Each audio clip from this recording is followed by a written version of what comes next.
তাহলে আগে আগে কি বুঝো, জৈব অজৈব কোনগুলো, জৈব আর অজৈব জিনিস কোনগুলো, ঠিক আছে? জৈব জৈব জিনিস কোনগুলো, যেগুলো আমাদের শরীরে থাকে, ঠিক আছে? আমাদের শরীরে থাকে, যেমন কার্বন, হাইড্রোজেন, কার্বন হাইড্রোজেন, ঠিক আছে? অক্সিজেন থাকে না, কার্বন হাইড্রোজেন এই দুটি জিনিস দিয়ে আমাদের শরীর তৈরি, বুঝছো? অক্সিজেন নেওয়া ছাড়ি দাও, কিন্তু তৈরি কি দিয়া? কার্বন হাইড্রোজেন, ঠিক আছে? কার্বন হাইড্রোজেন সমযোজী, মানে এইরকম যতগুলো জিনিস আছে সমযোজী, ঠিক আছে?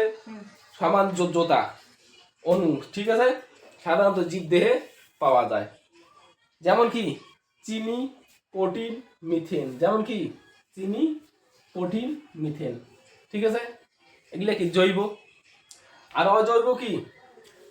যেগুলো খনিজ থেকে উৎপন্ন হয়, যেগুলো খনিজ মানে কি মাটির তল থেকে যেগুলো উৎপন্ন হয়, ঠিক আছে? খনিজ থেকে উৎপন্ন হয়, কেমন কি কি? যেমন কার্বন, কি কি? অজৈব কি কি?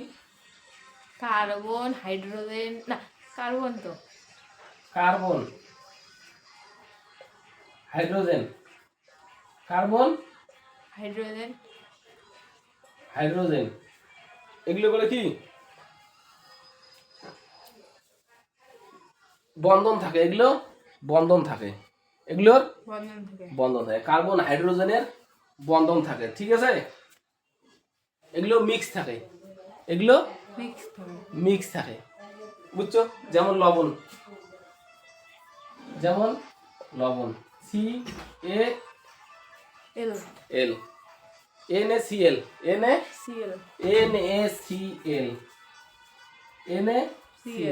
NaCl ভাঙালে কি উৎপন্ন হবে? জল। হাইড্রোজেন কি উৎপন্ন হবে? হাইড্রোজেন এবং কি